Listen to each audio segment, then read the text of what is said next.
Neste momento, trago uma breve reflexão bíblica que tem por tema Jesus e os líderes religiosos da sua época.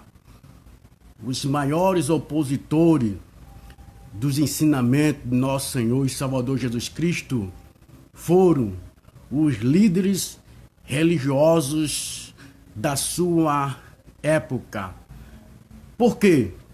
Eles substituíram os ensinamentos de Deus pelas suas tradições.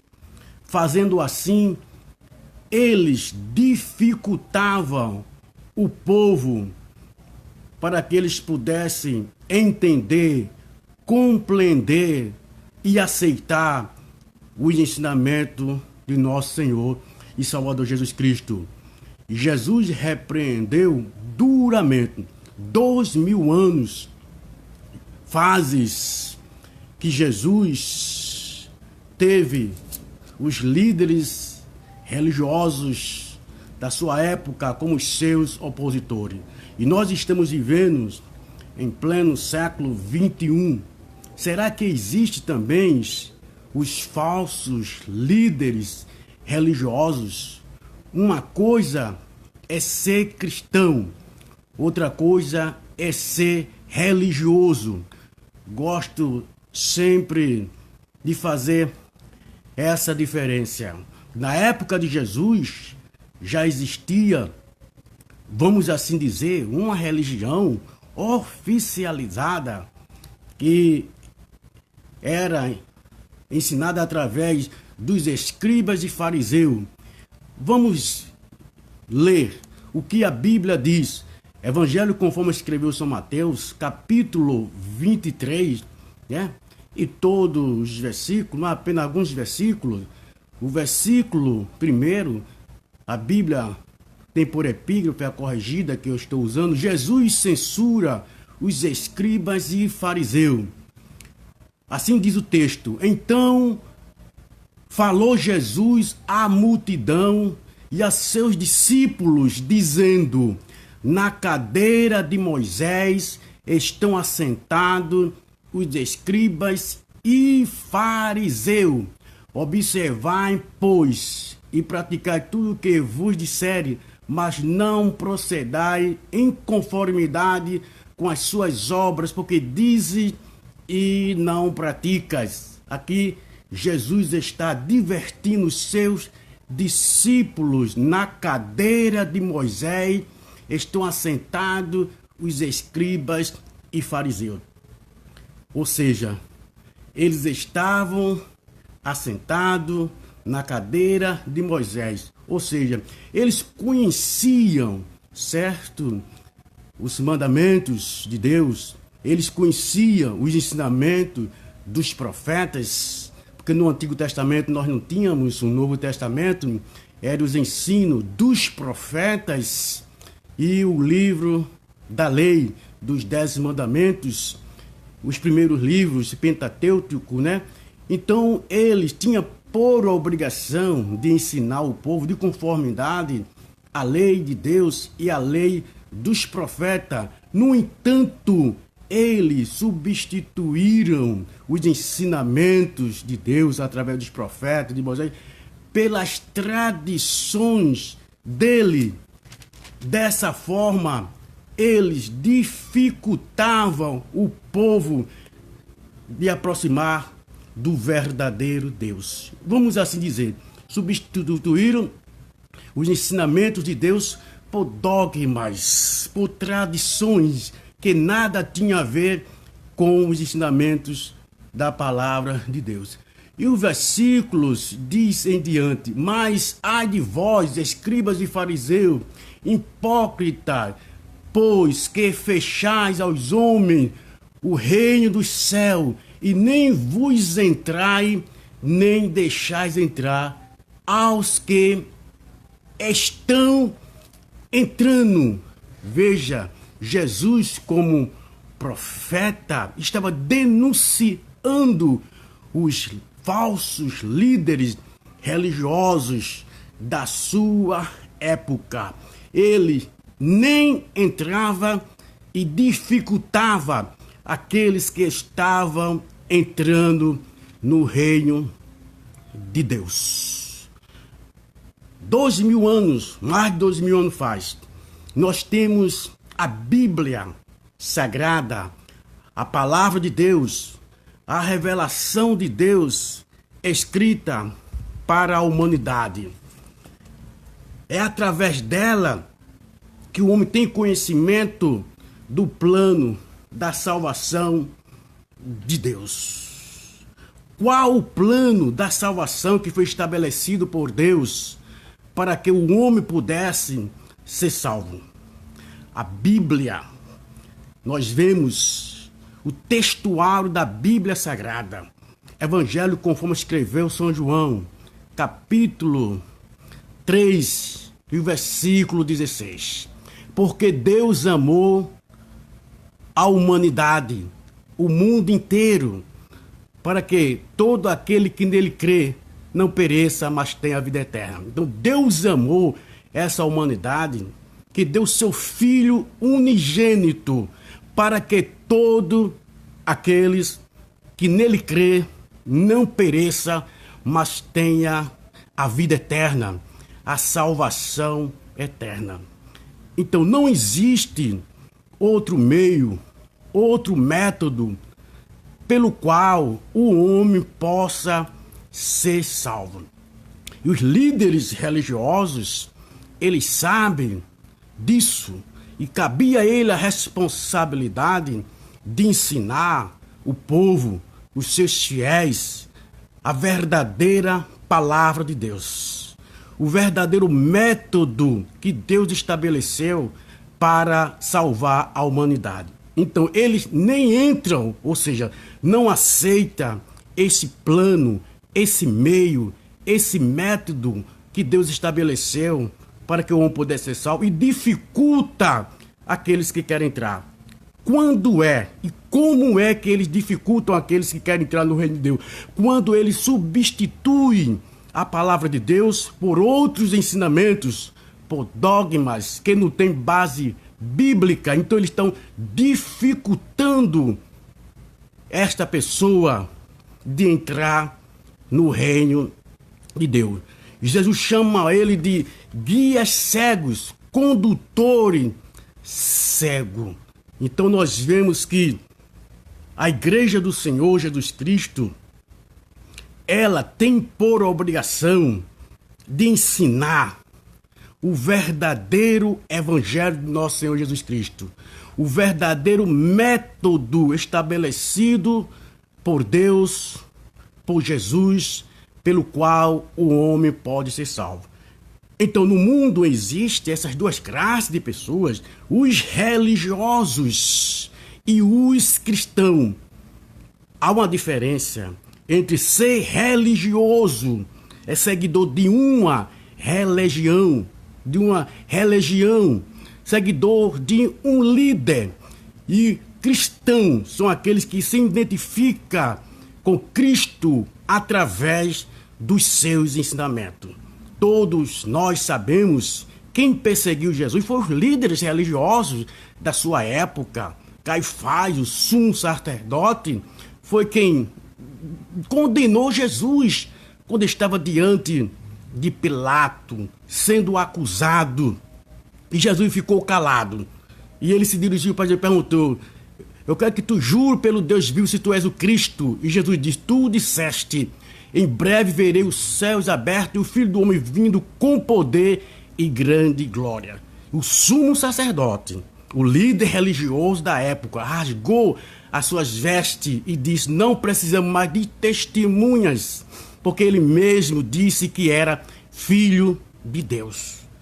E Pilato mandou crucificar Jesus. Então o sumo sacerdote foi quem decretou a morte de Jesus, né? Quem condenou Jesus, ou seja, quem condenou Jesus foi o sumo sacerdote, foi o líder religioso da sua época. Como não cabia ao sumo sacerdote matar ninguém, então Pilato, que era o governador, mandou que Jesus fosse crucificado e morto. Quem foi quem perseguiu, né, os cristãos? Foram os líderes religiosos da sua época, porque não aceitavam os ensinamentos de nosso Senhor e Salvador Jesus Cristo, né?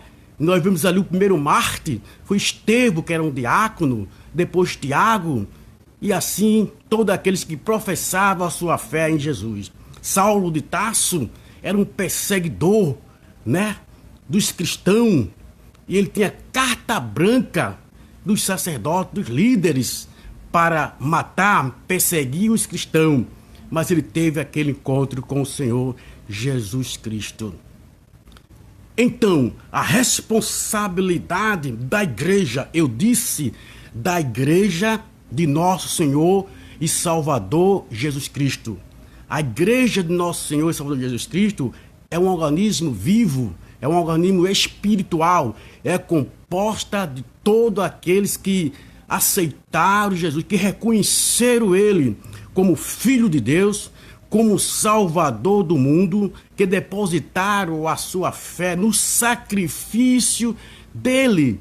Então, a igreja de Cristo é composta de todos os verdadeiros cristãos que adoram a Deus em espírito e em verdade. Então, a Bíblia é o manual do cristão, é a regra de fé do cristão, que ensina o caminho para o céu. Todos os outros, acréscimo, a palavra de Deus não tem validade. Deus não deixou nenhuma outra revelação além da Bíblia Sagrada. O apóstolo São Paulo chega a dizer: se mesmo um anjo do céu vier anunciar outro evangelho diferente do que foi anunciado pelo evangelho de nosso Senhor e Salvador Jesus Cristo, esse anjo é um anátema, é um maldito. Deus não deixou nenhuma outra revelação para os últimos dias. E o Espírito Santo também de Deus não vai contrariar os ensinamentos de nosso Senhor e Salvador Jesus Cristo. Então, muitos líderes religiosos, eles substituem, né, a palavra de Deus, o método que foi estabelecido por Deus. Agindo desta maneira, estão dificultando o homem de ir a Jesus. Foi o próprio Jesus que afirmou categoricamente, taxativamente, São João capítulo 14 e versículo 6. Eu sou o caminho, a verdade e a vida. Ninguém vem ao Pai a não ser por mim. Logo aí não existe outro mediador entre Deus e os homens. 1 Timóteo capítulo 2, versículo 5, o apóstolo São Paulo diz: há um só Deus, Criador dos céus, da terra, do mar e de tudo o que nele há, que sustenta todas as coisas que foram criadas pelo poder da sua palavra. Então há um só Deus. Apesar de muitos dizerem que existe outros deuses e adoram e se prostram diante deles, mas a Bíblia são falsos deuses. Só existe um só Deus que criou o universo e sustenta todas as coisas pelo poder da sua palavra, que tem o domínio sobre todas as coisas que foram criadas por ele. A mulher samaritana teve um encontro com Jesus, sabia que os judeus não se comunicavam com os samaritanos. Então a mulher samaritana estava preocupada, né? Aonde deveria adorar, porque nos ensinamentos, né, dos antigos existia o Monte Ebal e o Monte Gerizim, onde Deus lançou a bênção sobre o Monte Ebal. Então os judeus, né, os samaritanos tinham aquele monte como sagrado. Então ele adorava a Deus voltado para aquele monte. voltado para Jerusalém. Por que voltado para Jerusalém? Porque Salomão construiu o templo ali e Deus abençoou, santificou aquele templo. Dizem que toda oração que fosse feita naquele lugar, naquela casa, Deus ouviria e sararia a sua terra. E também a salvação vinha dos judeus. Então a mulher samaritana, Jesus teve um encontro com ela, ela também teve um encontro com Jesus e questionou, porque o judeu não se comunicava com os samaritanos, mas Jesus Cristo veio quebrar esta barreira, porque ele morreu na cruz do Calvário para salvar a todos. É isso que diz o textual da Bíblia, porque Deus amou o mundo é a humanidade de uma tal maneira que deu seu Filho unigênito para que todos, aquele que nele crê, não pereça. Então, diante daquela conversa que a mulher samaritana teve com Jesus, que Jesus pede água a ela, né? E ela diz que não tem com quem tirar, porque o poço é fundo. E Jesus disse assim: quem beber desta água tornará a ter sede, mas quem beber da água que eu lhe der, nunca mais terá sede. Ela perguntou: onde tem esta água para que eu beba e não venha mais aqui? Jesus disse: vai, chama o teu marido. Ela disse: não tenho um marido. Jesus disse: isto disseste com verdade. Como profeta, Jesus ali identificou quem era aquela mulher, e o passado daquela mulher, e o presente que ela estava vivendo. Veja que tu és profeta. E ela se interessou pelo lugar em que se deveria adorar. Onde se deve adorar? No Monte Ebal, né? Ou em Jerusalém. Diz: mulher, a hora vem e é chegado. A hora vem e é chegado, em que os verdadeiros adoradores, se há verdadeiros adoradores, existem falsos adoradores. Os verdadeiros adoradores adorarão o Pai em espírito e em verdade. E Deus está à procura dos tais. Por quê? Porque Deus não está limitado ao tempo e nem ao espaço. Deus não está limitado a nenhum objeto, seja ele de prata, de pedra, de ouro, de mármore, porque Deus existe. E Ele é onisciente, onipresente e onipotente.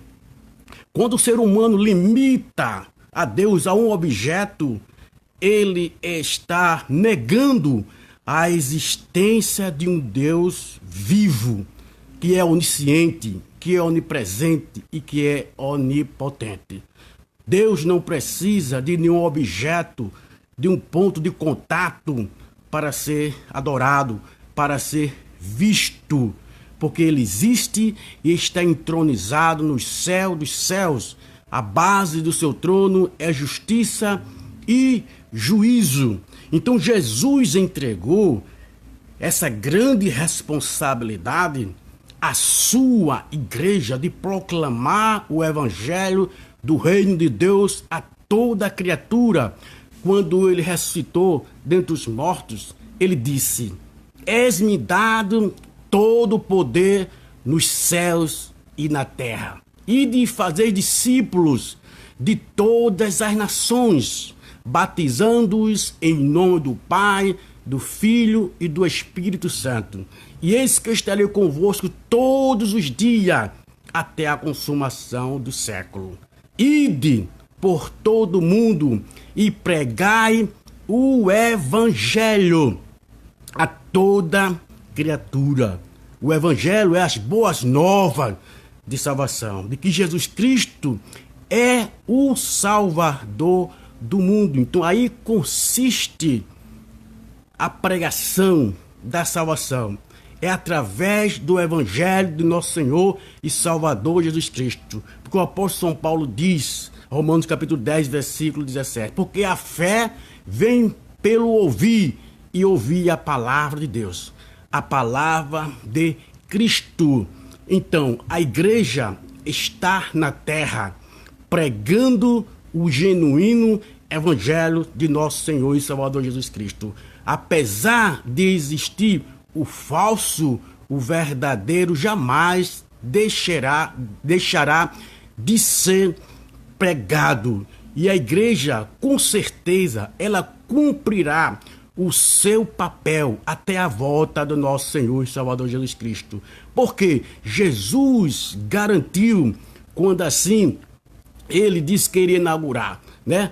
Edificarei a minha igreja e as portas do inferno não prevalecerá contra ela. Então, seja qual for as portas, as forças, né, diabólicas, né, as forças bélicas, as forças filosóficas, as forças políticas, heréticas, jamais irá deter, né, a marcha da igreja, porque Jesus foi quem garantiu que as portas do inferno não iriam prevalecer contra ela. É só ver a história, né? Quando os líderes religiosos tentaram impedir, matando os cristãos, queimando Bíblia, mas em pleno século XXI, a igreja está viva e ativa, cumprindo o seu papel. Ninguém impedirá a marcha da igreja, nem Satanás com os seus principados e potestades, porque Jesus já venceu. O príncipe deste mundo já foi vencido. Jesus já o derrotou lá no deserto. A vitória de Jesus foi tríplice. Primeiro, ele venceu o diabo, Satanás. Satanás significa adversário de Deus e dos homens. E diabo significa acusador. Então, quando Jesus estava jejuando 40 dias e 40 noites, apareceu a ele Satanás, o Deus deste século, o príncipe desse sistema pecaminoso. Tentou Jesus e Jesus venceu todas as suas tentações. Como é de conhecimento, São Mateus capítulo 4, ali nós vemos quando ele colocou em dúvida a divindade de Jesus, né? Manda que essas pedras se transformem em pães, se tu és o Cristo. E Jesus diz: não só de pão viverá o homem, mas de toda a palavra que sai, que procede da boca de Deus. E o diabo subiu ao monte muito alto, ao pináculo do templo, e mandou que Jesus soltasse, pulasse, e citou a Bíblia Sagrada. Satanás é ousado, ele é mentiroso. Quando ele usa a verdade, são com intentos maléficos para executar o seu propósito. Ele citou a Bíblia, é o Salmo 91. Está escrito que Deus dará ordem aos teus anjos a teu respeito, para que não tropece com teus pés em pedra. Verdade. Mas Jesus replicou: também está escrito: não tentarás ao Senhor teu Deus. E por final de contas, que era isto que Satanás queria, vencer Jesus, Jesus fosse um derrotado e passasse a um escravo dele, porque Jesus estava 100% homem. Ele veio a este mundo para que pudesse oferecer um sacrifício através do seu corpo, o derramamento de sangue, para cumprir o propósito de Deus que foi estabelecido desde a eternidade, que o pecado não pegou Deus de surpresa. A Bíblia diz, Apocalipse 3:8, que o Cordeiro de Deus já havia sido morto desde a fundação do mundo. Deus já sabia que o homem iria cair baseado no seu livre-arbítrio, e Deus já tinha um plano B para restaurar este homem a seu estado original. E ali, quando o homem pecou no jardim do Éden, Deus fez a primeira promessa, que da semente da mulher iria nascer um que iria ferir a sua cabeça. Então tinha que vir alguém a este mundo em um corpo semelhante ao corpo do pecado do homem, mas sem pecado. Aquele corpo que teve Adão e Eva quando estavam no jardim do Éden era um corpo sem pecado. Jesus veio em um corpo semelhante ao corpo do pecado, sujeito às limitações desta vida. A Bíblia diz: como os filhos participam da carne e do sangue, Jesus também participou da carne e do sangue. Ele teve um corpo, né, que estava limitado à carne e o sangue. Para quê? Para que aniquilasse aquele que tinha o império, o domínio da morte, e livrasse aquele que estava com medo por toda a eternidade. Aos Hebreus capítulo 2, versículo 14. Então Jesus, a vitória de Jesus foi tríplice. Primeira, venceu Satanás no deserto. Quando, na última tentação, ele ofereceu a Jesus todos os reinos deste mundo, ele não mentiu. Ele disse: tudo isto me foi entregue. Quando Adão pecou, entregou o domínio da sua vida em primeiro lugar, passou a ser escravo, Satanás passou a ser Senhor, Deus desse século. Então ele não mentiu. Foi entregue-me e eu darei a quem o quiser. Então Satanás mostrou todas as glórias passageiras deste mundo, ele como Senhor das vidas das pessoas, queria desviar Jesus da cruz. Mas ele condicionou: tudo isso eu te darei se prostrardes, me adorardes.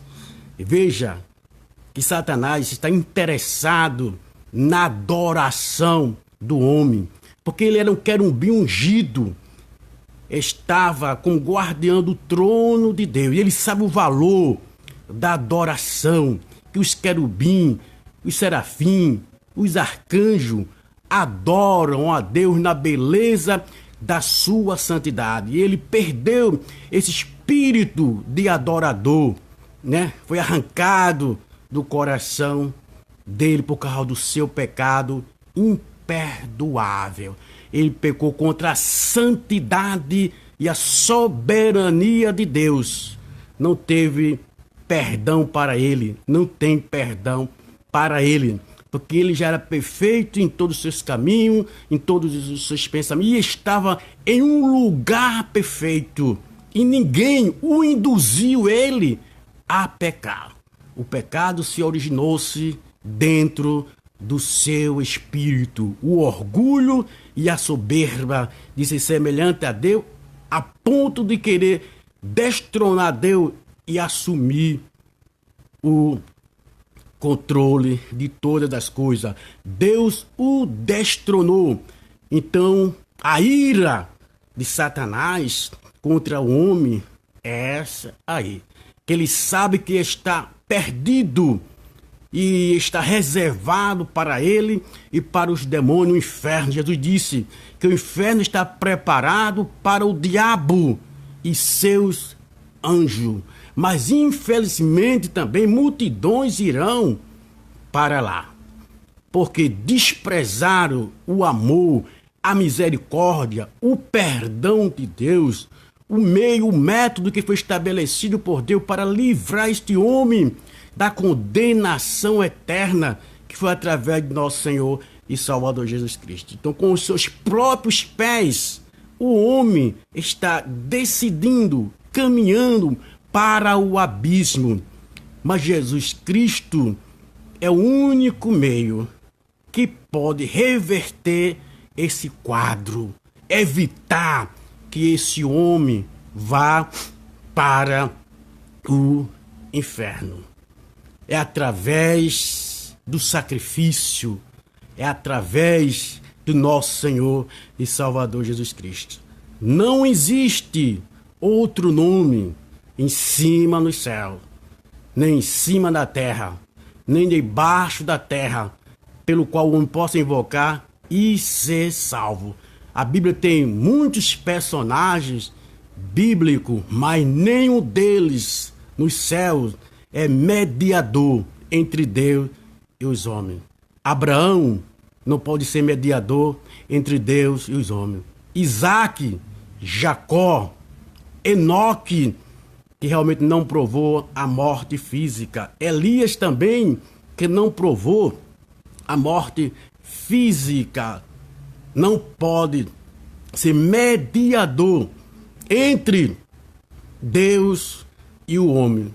Só existe uma pessoa, e esta pessoa é o Senhor e Salvador Jesus Cristo. Porque é isto que a Bíblia diz, que existe um só Deus e um só mediador entre Deus e os homens. Então, líderes religiosos precisam reconhecer isso aí, precisam ensinar o povo o caminho certo que o conduzirá para a eternidade. É bem verdade que existe dois reinos neste mundo, o reino de Deus e o reino de Satanás, o Deus deste século, que tem cegado a mente dos incrédulos para que a luz do Evangelho de Cristo não resplandeça na vida daqueles que estão perdidos, sem Deus e sem paz e sem salvação.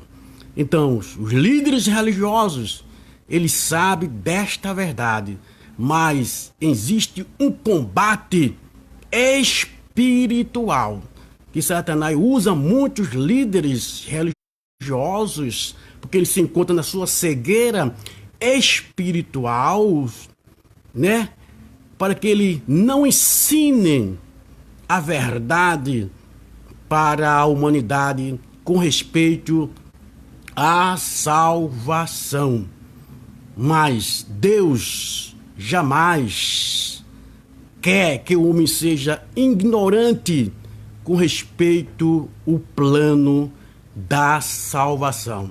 Deus sempre usa aqueles que acreditam, que aceitaram, que as suas mentes foram iluminadas para falar a verdadeira palavra de Deus, o verdadeiro Evangelho do nosso Senhor e Salvador Jesus Cristo.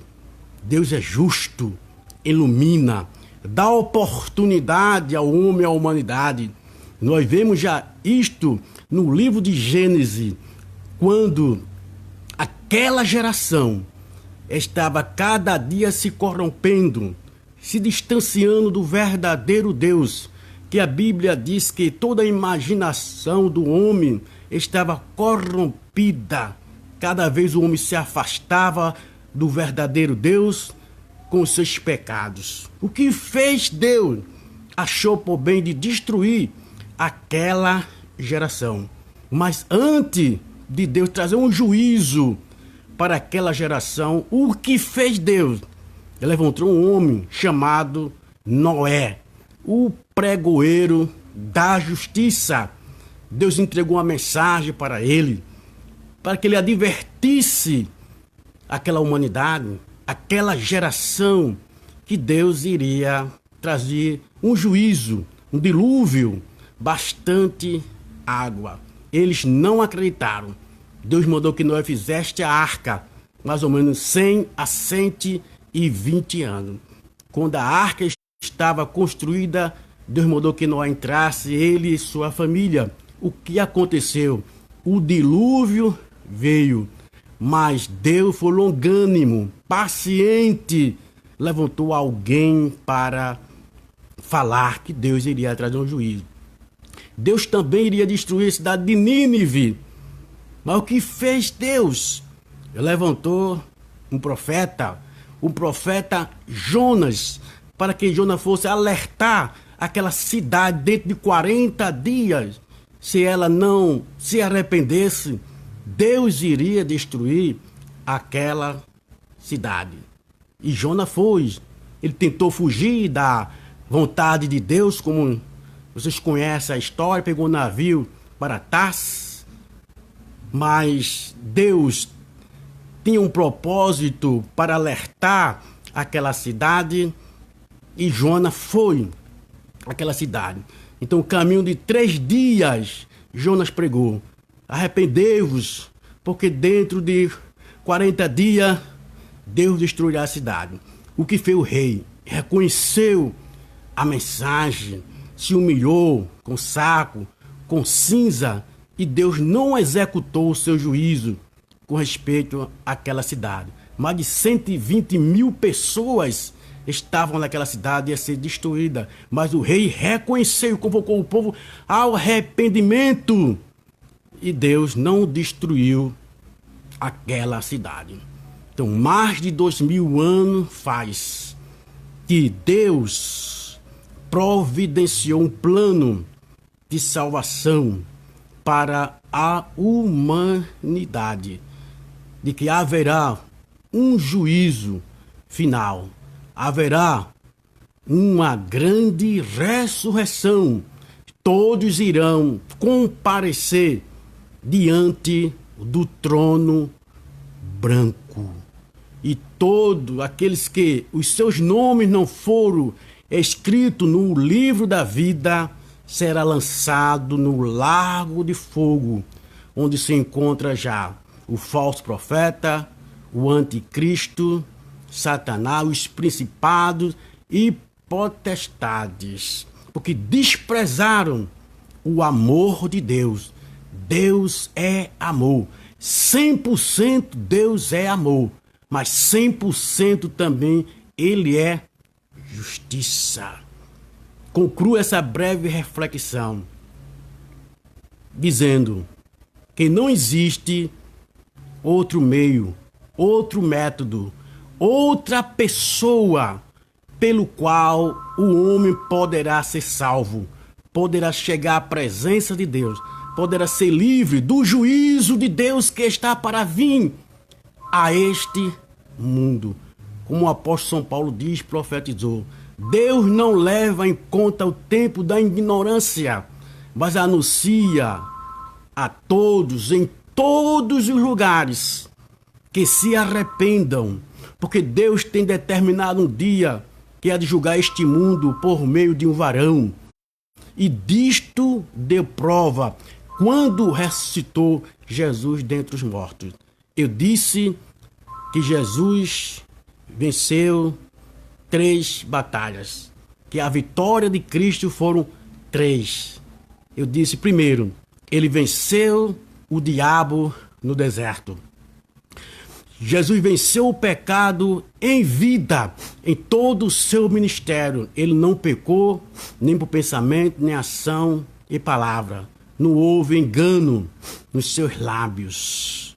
E Jesus Cristo, na cruz do Calvário, ele consumou o plano da salvação, quando disse, Pai, em tuas mãos entrego o meu espírito, tudo está consumado. Ou seja, o plano que tu estabeleceste, que eu tinha que vir a este mundo e morrer, dar a minha vida, foi concluído aqui. O sacrifício único e exclusivo, o Cordeiro de Deus, que tira o pecado do mundo, estava crucificado na cruz do Calvário. Então a primeira conquista do Senhor Jesus Cristo, venceu o diabo, venceu o pecado e venceu a morte, quando ressuscitou, triunfando sobre ela. Então aí está coroado o plano que foi estabelecido na eternidade por Deus para salvar o ser humano. Cristo ressuscitou, destruindo o último inimigo, que é a morte. Se Cristo não tivesse ressuscitado dentre os mortos, a fé dos cristãos seria só para esta vida. Seríamos como qualquer outro ser humano. As esperanças só estavam limitadas a esta vida. Mas a ressurreição de nosso Senhor e Salvador Jesus Cristo foi a coroação da concretização do plano da salvação. As portas dos céus estão abertas, foram abertas pelo corpo de nosso Senhor e Salvador Jesus Cristo, que foi rasgado lá na cruz do Calvário, dando acesso a todos quanto queiras entrar na eternidade e viver eternamente. Então não existe outro meio de salvação, nem enquanto o homem aqui viver, nem depois da morte. Depois da morte, segue-se o juízo de Deus. E o juízo de Deus será sem misericórdia para aqueles que não acreditaram, que desprezaram o amor de Deus, o perdão de Deus, né? Nós estamos vendo nesses últimos dias, Satanás, mais do que ninguém, ele sabe que está perto do Senhor, vinha arrebatar a sua igreja, e ele tem usado os seus adeptos para blasfemares, zombares, escarneceres, né, da pessoa do nosso Senhor e Salvador Jesus Cristo, da Bíblia, mas de Deus ninguém escarnece, porque tudo aquilo que o homem semear, ele vai colher, ou enquanto estiver com vida, ou depois da morte, por toda a eternidade. Escolha, pois, a vida, para que vivas hoje e para todo sempre. Amém.